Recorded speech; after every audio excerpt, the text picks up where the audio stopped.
Hi guys, Rachel here with the Cackling Moon. This is going to be a Q&A video. A few days ago, I asked you guys to submit some questions to my my little Q&A box on Instagram. And I was like, if I got enough questions, I would film a video, and I did get enough questions, so this is for you guys.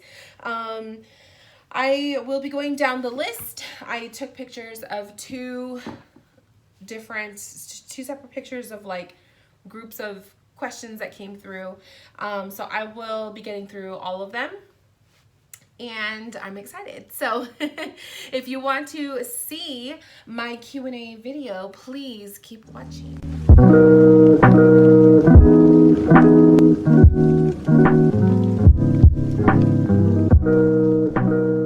Okay, so I have my water. Let's set the mood. Let's just set the mood and light a candle. So, invite Mr. Bonehead. Set the mood for Halloween, right? And let's turn on the salt lamp. Okay. I had a dry throat. These fires here in California and like up north in Oregon and Washington is just like a lot. And so the air is just constantly smoky, and it's constantly like just really bad air, and and it's a bit much. So please excuse the scratchy voice. I do have scratchy voice. My sinuses are all over the place. I did my best to clear everything out prior to this video, but we'll see if we can get through it without sneezing, okay? All right, I have my super old iPad, and let's just dive right in. Okay, so first question. This is from Jay-Z Mommy 17. What helped you the most when you were first learning tarot?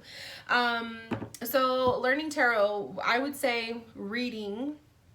So reading a book. I read 78 Degrees of Wisdom, which is on my shelf. It's the purple book.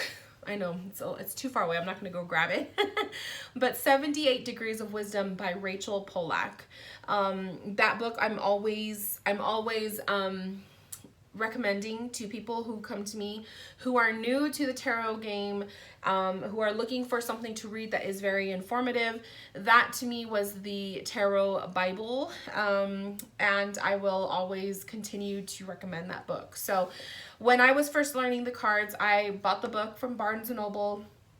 And also make sure you have a tarot deck with you, because even though you're reading about the cards, you want to have the cards physically with you so that you can look through them, and it's just make sure you have both. And you could start a journal of your own. So I started a tarot journal. I started a tarot journal for myself. And I was reading the book. I was highlighting stuff that was really, resonating with me. In my journal, I wrote for each of the cards, some keywords. But I would say reading up on the tarot and pick one book. You don't want to overwhelm yourself because there's so many books out there. One book, and then, eventually you can branch off to more and stuff. But focus on one book, have one particular deck, and also get at least 3 keywords per card, okay? You don't have to memorize all of the meanings for the cards, because when you get into readings, you're going to go into intuitive reading, where you'll look at a card and the meanings of that particular card may resonate for this person, but for the next person you read for, it may be something completely different, and that is intuitive reading. So I would say to have a basic understanding of what the general meanings of the cards are, and having your, couple of keywords for each card just in case you draw a blank when you're pulling cards for somebody. But ultimately always trust your intuition as well. So what helped me most when learning the tarot, reading, writing notes, and also getting to be familiar with each card, so that every single time I would pull a tarot card, I had at least 3 keywords memorized that I knew that card would signify, or what that card was about. And it just made readings a whole lot easier, because even if you draw a blank, if you have a basic understanding of the card meanings, it kind of helps you. It acts as like a nice little backup for you. So definitely recommend that. This question is from Brittle88. Brit L. Brittle. That's how I read it when I look at your screening. Any ghost encounters this week? So as far as ghost encounters, nothing out of the nothing out of the ordinary of being a medium, doing mediumship readings and all of that. I still don't call myself a medium, but I'm just using that term just so that people will understand what I'm talking about. But basically, this is bugging me because then you can't see Cackling Moon. But basically, when I'm doing my one-on-one sessions with people, I do sometimes connect with spirit. And so I would have to say ghost encounters. Yes, I did. I had a couple times where spirit came through in readings and connected with two grandmothers, and connected with, I think it was just the two grandmothers. That was like the one session that I had. And it was actually a trade-off. It was a practice reading. I'm noticing my battery is like draining on this. This iPad is like super old, so hopefully it'll last. The next question is Sarah Batu. What are your favorite tarot books and regular books? So tarot books, definitely 78 Degrees of Wisdom. I also really like Tarot for Dummies, or The Idiot's Guide to Tarot, one of those or both of those. Those are actually really, really good, so I do recommend those. And as far as regular books, right now I am on a horror book kick. So I'm currently reading short stories called, the book is called The Night Shift, and it's by Stephen King. So I usually, every fall season, I will read a Stephen King book. Last year it was Pet Sematary. The year before that it was, what was it? I read Carrie one year. Pet Sematary, it was the vampire one. Salem's Lot, that's what it was. So definitely, like right now, I am just reading strictly horror or like thrillers or murder mystery kind of books right now. But as far as a favorite book all time, I don't have a favorite book. I just love all of them. So by the same person, she asked top 5 oracle decks. So, top 5 oracles. I would say currently I love the Halloween Oracle, the Psychic Tarot. What else am I using like right now? Oh, I actually have it right here because I have like a mess on my table. But the Native Spirit Oracle, this is probably like my soul deck. This is the one that I use for myself all the time. Every once in a while, if I feel compelled to, I will use this for a client, but this is the deck that I pull for myself solely. So it gives me deep messages and lots of journaling. So Native Spirit. What else do I like? I really like the Oracle of the Radiant Sun, the Gaia Oracle. I can see it over here. So the Gaia Oracle as well. And then by the same person, so Sarah asks, how did you and your husband meet? What did he think of tarot when you first met? So I met my husband online. It was through a dating website, which doesn't exist anymore. But yes, it was a dating website. This was like back in 2007. So back in the day, this was the popular, like this was like the big thing of like getting to know and getting to meet somebody was online. So I created an online account. He had created one too. I remember the subscription. It was like $25 for the month. So I paid 25 bucks, charged it on my credit card. And this was the month of October when I signed up. And, it was like one of those dating sites where you have to create your own profile. You have to answer all these questions about yourself. Not eHarmony, but it's similar to it. And then you pretty much have access to looking at people who are like within a certain radius of where you live. And I remember I had the intention of just meeting somebody who was just completely different from what I was like used to. And I had a type back in the day, and I was like into like I was like into musician type of people. And so when I was like looking around at other people, I was trying not to go the route of musicians and all of that. I wanted to really like move away from my typical, you know, my type. And I think it was my husband who messaged me first. If I remember correctly, he sent me a smiley face. And then I went and looked at his profile, and when I saw his pictures, he was actually somebody that I saw constantly. His profile would pop up a lot when I was scrolling through. And I never made contact with him. Like, I never made the first move because I always was like, I was very insecure about myself. And I was always afraid to make the first move. So I would always think, oh, this guy is so cute. He's handsome. He won't be interested in me. And lo and behold, he sent me a smiley face. So I remember we exchanged emails and we chatted through email. I still have the email like correspondence between us. It's kind of funny. And then we agreed to meet, and he came over to where I was working. So he went to the job, and it was Halloween day, literally. How funny is that? So it was Halloween day when he came in. He walked into the library where I was working, and we met. I made him a library card. We talked, and we had a date like 3 days later. So I remember at that time, I was like, okay, he's gonna actually physically see me. And we were supposed to go out that Saturday night. I remember it was like a Wednesday, and then Saturday we were gonna have our first date.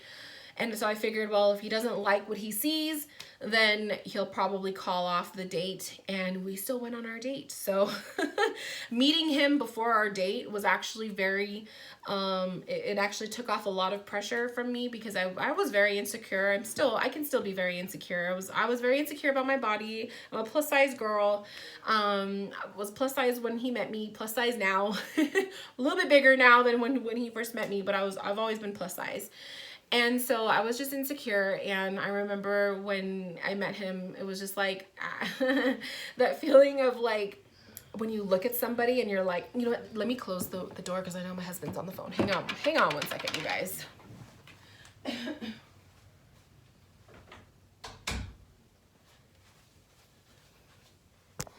Sorry, guys. One of his work buddies likes to call him, and I don't want it to interfere with the video. So anyways, it took off a lot of pressure to meet him first off. And then just when I first saw him, I remember like his smile was like the first thing I noticed. And I was just like, he's so handsome. And it was just so perfect. So funny story too, that when he walked into the library, I was dressed up as a witch that Halloween. That's like foreshadowing for like what was to come, right? We went on our first date and we went on dates after that, and it was just like perfect. So yeah, we met online. I just saw the mailman drive by, so he's probably gonna drop off my packages. Okay. We met online, and then I didn't start doing tarot till way later. So we met in 2007, and then I started my tarot journey started in 2012. So we have already been together for quite a few years before I started to even dabble in tarot and all of that. He was not open to it at first. He was actually kind of freaked out by it. He was uncomfortable with it. He was approaching tarot with the idea that it was evil, or it would conjure demons or whatever. And it's basically a common misunderstanding of tarot or anything of that anything of that sort. So he was not comfortable with it at all. And it took me having to be more comfortable with what I was doing, because if I didn't know what I was doing and I was trying to get him into it, he was not open to it at all. But then he kind of saw a change in me. So when I really started to dive into, excuse me, I'm like have the burps. When I really started to dive into my spiritual journey, I I started to change, and I went through a period of being very, very, very depressed. I've always suffered from depression and whatnot, undiagnosed depression, mind you. But I've always had ups and downs.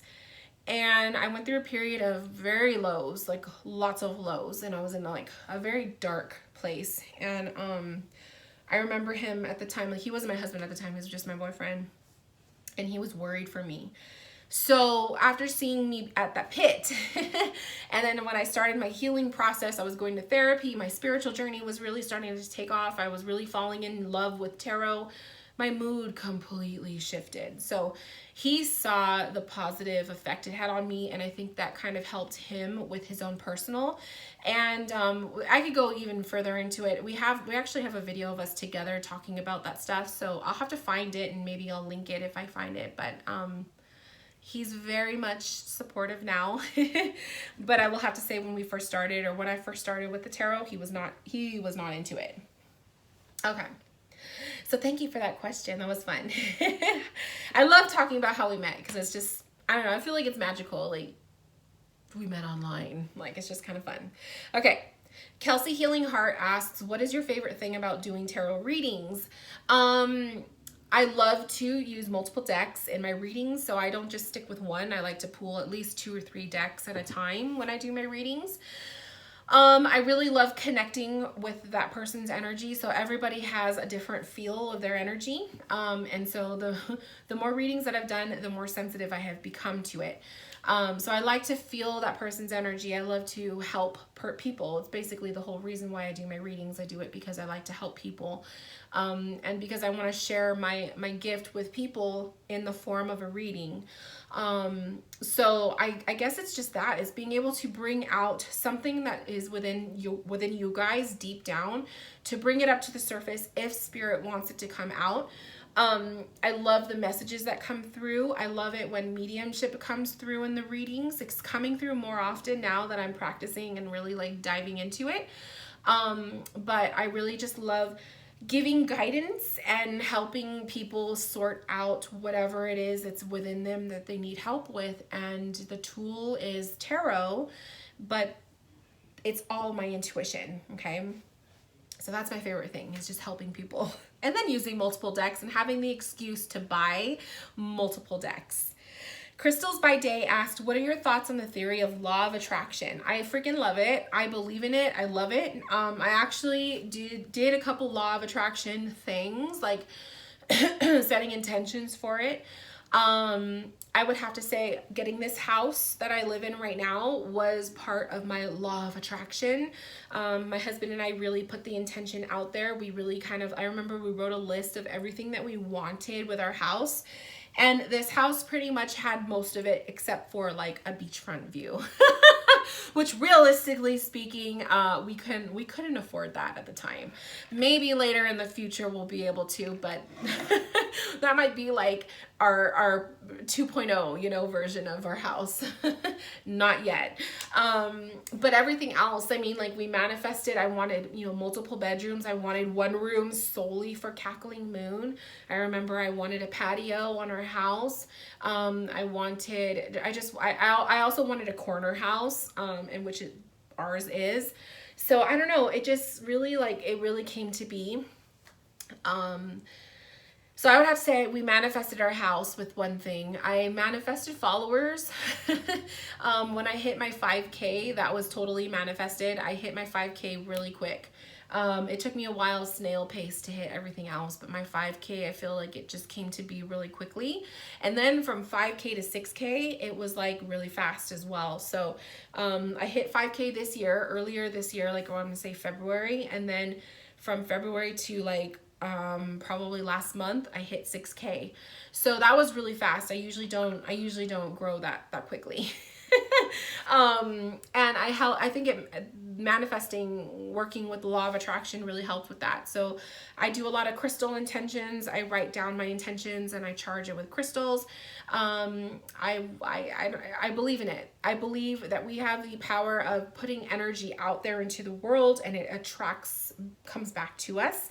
If you're a good person, you're going to get good things to come back to you. If you're a shitty person, you're going to reflect that shittiness will come back at you. So totally 100% believe in it.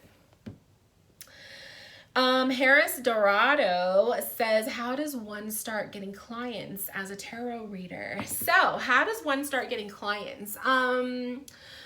From my experience, it's by people getting to know you, okay? Being personable, not just being an icon on the computer. And by that, I mean, a lot of times people will hide behind their logos, okay? And then you never really get to know the person because they're hiding behind some graphic, right? So I would have to say, for people to really, really trust you and who you are, you got to get personable with them. If people are going to want to spend their money on you, they need to know who you are.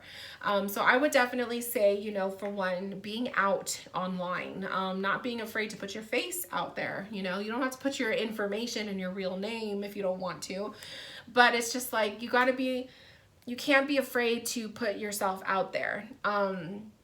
So definitely that. I would say, you know, I don't like to promote being on social media every single day because I feel like that can get toxic. But definitely having some kind of social media account that people can go to find out what your services are, who you are, what you post, all of the above.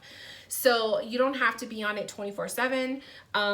You know, if you just post 1 or 2 times a week, that's fine. But consistency is very, very helpful in receiving, you know, followers or receiving people to come back to you.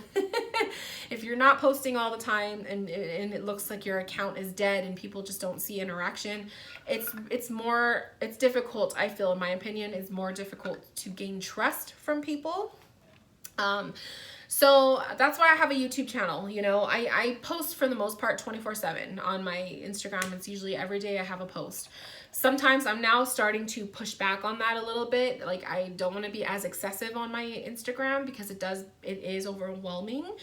But I also have a YouTube channel, so you guys can come to my channel and actually see me live. Well, maybe not live, but in a video, and I'm an actual human being. You get to know me on that level. So that was the whole purpose of creating YouTube. But if you're camera shy, you don't have to have a YouTube channel. You can simply, you know, put stories up on your Instagram, or you can go live every once in a while.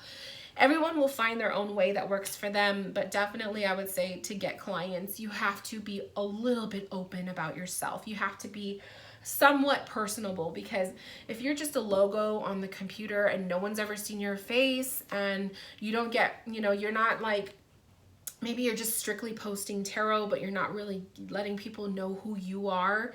I feel like people have a harder time relating to that, and they don't want to pay for that unless you're like booming with your followers and whatnot. They won't be as open to purchasing from you than with somebody who has maybe like 50 followers, but they are so personable. They know who you are. So that's just my 2 cents. That's on getting clients. Also, I did like a lot of readings in tarot shops. So I would work in crystal shops. Maybe not work, but I was like, I was on the team, but I wasn't getting paid. My pay was like when people would come in and get a reading with me. So, you know, maybe your local crystal shops, if they offer, you know, if they have openings to do readings in their shop, you know, you obviously have to give a percentage of what you make to the owner. But that's also a cool way to get people to know you. And don't be afraid to pass out your business cards. Like, I've done that a couple times, like when my husband and I, back in the day when you can go eat in the restaurants and stuff, right? I would always bring my business cards with me. And so when we would eat and I would leave a tip, I would also leave a business card. I've given business cards in the drive-through. I've given business cards out and about when we're just like walking around at the mall, especially if I'm at Barnes and Noble and there's people in the aisles looking at the tarot cards and stuff. If sometimes, and this happens a lot with me, people will just start talking to me. It's part of being an empath. People will just come talking to me, and the next thing I know, they're pouring their heart out to me. I'll give them a business card. So don't be afraid to do that either. Like, don't be afraid to, you know, advertise yourself. Those are my tips. You know, it may work, it may not. The hippie therapist asked, how do you prevent your passion from feeling too much like work? Oh my God, this is such a good question. So I actually had this happen. So ever since I started working from home, which was in January of this year, I really started to feel that, where tarot started to feel like work. That's where you know you need to take a break, okay? So sometimes I would take breaks. It's a day break. Sometimes I took a week off, but then I would end up doing stuff anyway. So I would say if you start to feel like your passion is turning into work, take breaks. You got to take a step back from it. And then also divert your energy, your passion, that energy onto something else. Okay. To kind of like give you to give you that feeling of you're still doing something that you love, but it's not just work. Like, you're not just solely devoted on, I need to do these readings so I can make money, you know? So that's why I started candles. Candles now, yeah, I'm making money off of them, but making them is very relaxing to me. So I would say get into another hobby or add something to your business that is not solely just the cards, you know? But I'm a big person on like diverting your energy onto something else. So, you know, I started candle making. That's really been helping me. Sometimes it's just like I devote a day out of the week where I'm not doing anything tarot related, and I just lay on the couch and read, watch TV. Like, sometimes you need to give yourself that break. Okay. It's very important. Even if you need a longer extended break, there's nothing wrong with that. It's just like, if you need it, do it. Okay. Also, one of my friends gave me good advice too, because she would work from home and then she would go work at the location. And she told me to get out. Now, this was before COVID. This was before COVID, but this was a big piece of advice that actually helped. Changing your environment and your scenery with work. So if you're working from home and you're doing what you do, she would say, you know, go out, like go to a coffee shop and maybe do some readings or work on your website, or go to the park and, you know, work on your stuff, your business. You don't have to just do it at home all the time. You know, changing the scenery may help. Being out in the open and around people can help, you know? So there's that too. That's a big piece of advice that was helpful, but there were times where I would go sit at Panera Bread. Like, I loved doing that. Because the booths are so comfortable and they're huge. So I used to go to Panera Bread and I would order, you know, soup and bread or whatever. And I would have my laptop and you can plug it in, and I would just be working on whatever. And I would, you know, I would be out, but I would still be doing something work related. I miss that, you guys. I miss it. I used to do Starbucks. I would go to Starbucks a lot and go sit with my laptop and do readings. That was back in the day when I was typing my email readings. But as of this year, because, you know, access to going out like that is just not happening. I just kind of rearrange my focus on giving myself constant breaks if I need it. Or I switch up the services that I'm offering. Sometimes taking an online course will help, because you're just like, you're so into something else. So just try to divert your energy to something else. Those are like the best tips I could give. I wish I could give you better tips, but that's all that's coming to me right now. Let's see. Oh, okay. So we have like 4 questions from this person. So from Zalgi says, let's start from the first one. Would you consider yourself a practicing witch or a witch, in quotation marks? Love and adore your content. Thank you. I definitely don't call myself a witch. I've never really felt comfortable doing that. I went through a phase back in Tumblr days. I had a screen name, The Witchy Rose, and I would, call myself that. And even then, I still didn't feel comfortable calling myself a witch. I think it's just because it felt taboo for me. This whole thing, this whole path, this whole spiritual path that I do is taboo, considering like where my family and all that and friends. Like, I still to this day have family and friends that just don't know what I do. So it does always feel taboo, and I just feel like sometimes I feel like calling myself a witch just feels, and I'm not putting anyone down when I say this, but it just feels childish to me. But then I realized it's not childish to call yourself a witch, because it's really a thing. Like, this is a lifestyle for people, right? I guess it feels childish to me because of the way I was raised, and like my own, I guess it was just the way I was raised. Like, if some of my family and friends found out what I was doing, to them it would be, one, it would be like, you're going to hell. And two, it would be like, to them it would be like childish, like grow up kind of stuff. So I think that that's where my perspective comes from. But what I do witch like? It is. It's intention work. It's a lot of that. It's working with herbs and working with your energy. But I definitely don't refer to it as witch work. I say witchy, like being witchy, feeling witchy today, but I don't feel comfortable calling myself a witch. Just like I don't feel comfortable calling myself a medium either, because I feel like I still have to work my way up to that point. I just barely got comfortable calling myself a tarot reader. And you guys know, just last year, I just got comfortable calling myself Rachel by my real name. So labels like that are just difficult for me. If anything, I just call myself intuitive, witchy, I guess, but I don't refer to myself as a witch. Next question. 3 things in the tarot spiritual YouTube community you love, and 3 things that you would like to see. Oh, I like that question. I really love deck unboxing videos. I love Rider-Waite tarot deck comparison videos. I'm such a nerd for that stuff. So that's like when people compare different Rider-Waite decks. I freaking love that stuff. I love looking at vintage deck reviews. Like when people find vintage decks on eBay, I love to watch those kind of videos. What else? I guess it's just like when people show their collection is what I like. What I wish people would do more of, I wish people would do more like tours of their reading space. I would love to see that kind of stuff. I'm also a nerd too. Like, it's not just tarot. I love the candle making community. So I love to watch videos on people's candle making at home business stuff. I like to watch business type videos, ASMR. Like I'm all over the place on YouTube. It's not just tarot. But you said 3 things that I would like to see. So I would like to see tours.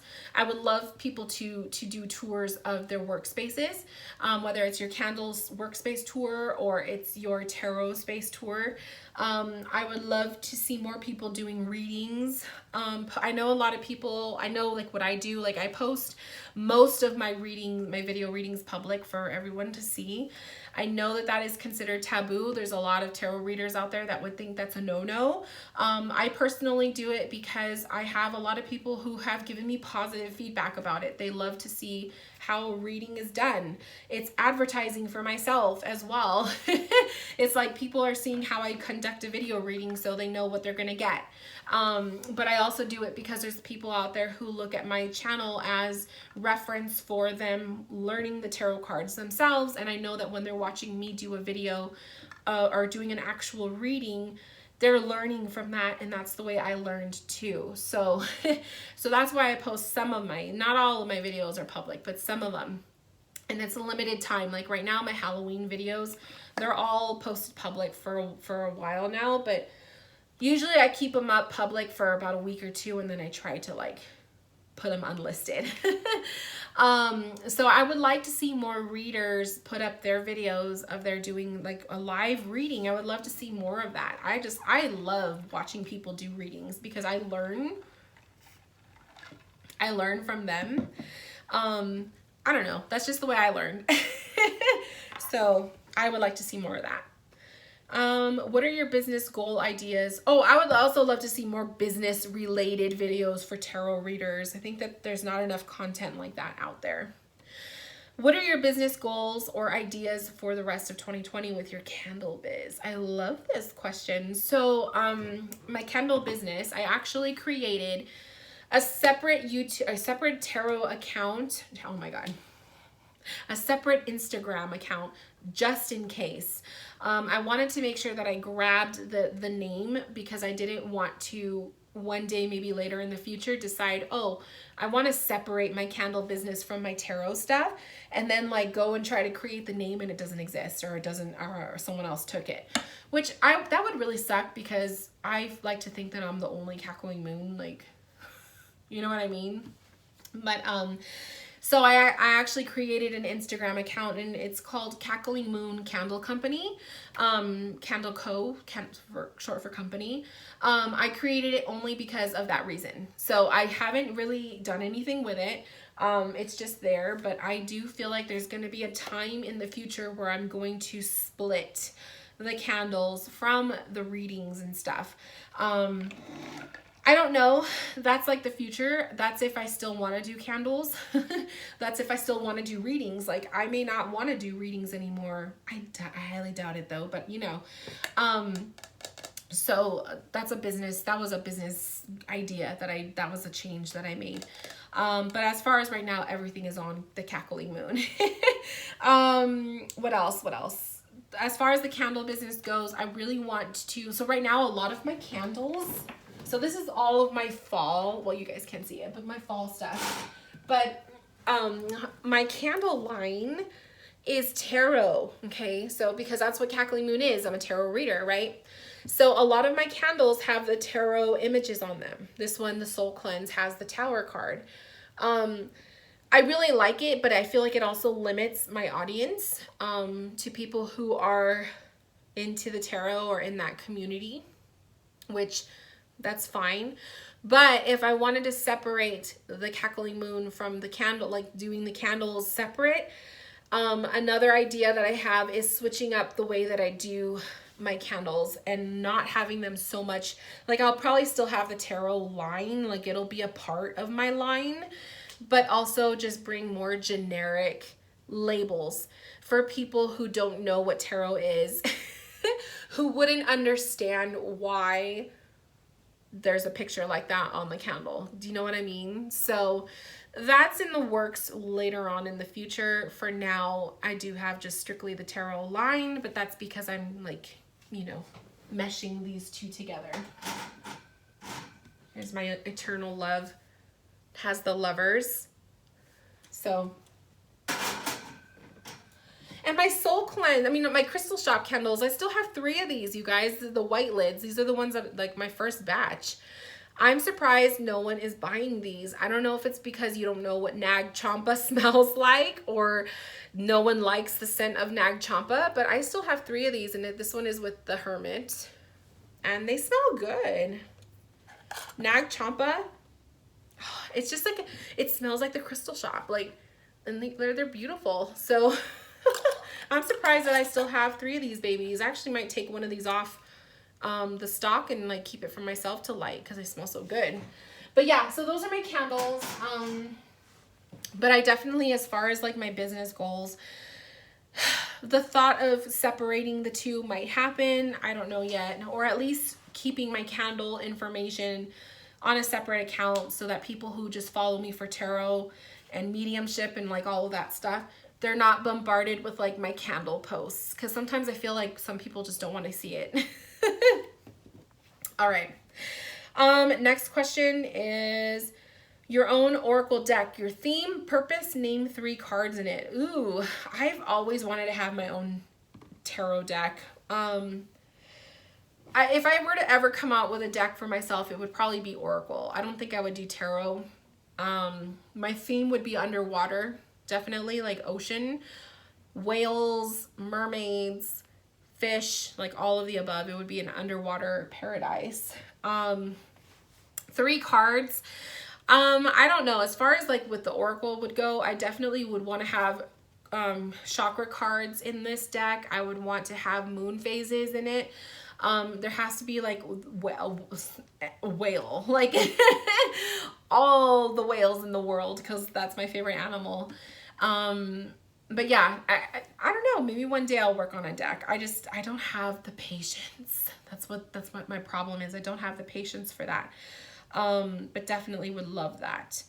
And then my last question is, what helped you the most when you were first learning the tarot? Wait, did I answer that already? Oh yeah, I did. So what helped me the most was reading a book. So yeah, you guys, that is the gist of my questions. And I really, really appreciate you guys asking me. Sorry, I'm gonna turn off my iPad. I really, really appreciate you guys submitting those questions. It was a lot of fun. Sorry, it's a long video. I'm gonna go ahead and end it now. I hope you guys enjoyed. Thank you for tuning in and being with me in this journey. If you have any other questions that you would like to, hear me answer, or a video idea, please leave all of that below in the comments. I'm like always reading the comments and stuff. So I take everybody's ideas and input into consideration, because I'm always looking to just cater to you guys, because that's the whole point of my YouTube channel. But other than that, you guys, I'm gonna go ahead and head out. I'm gonna be making some shrimp and romaine tacos for dinner. So excited. Something light and fresh and healthy. But other than that, I'm gonna head out, and thank you guys for tuning in. Love you. Loved all of you guys for your support, and I will see you guys in my next video. Bye.